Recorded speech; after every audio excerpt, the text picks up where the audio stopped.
مباراة ودية دولية.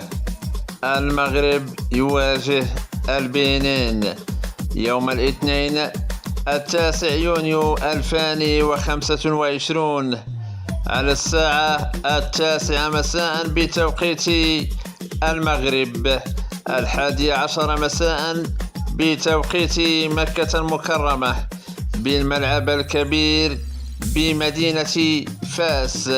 للإشارة، اللقاء منقول على قناة الرياضية، البث الفضائي والبث الأرضي.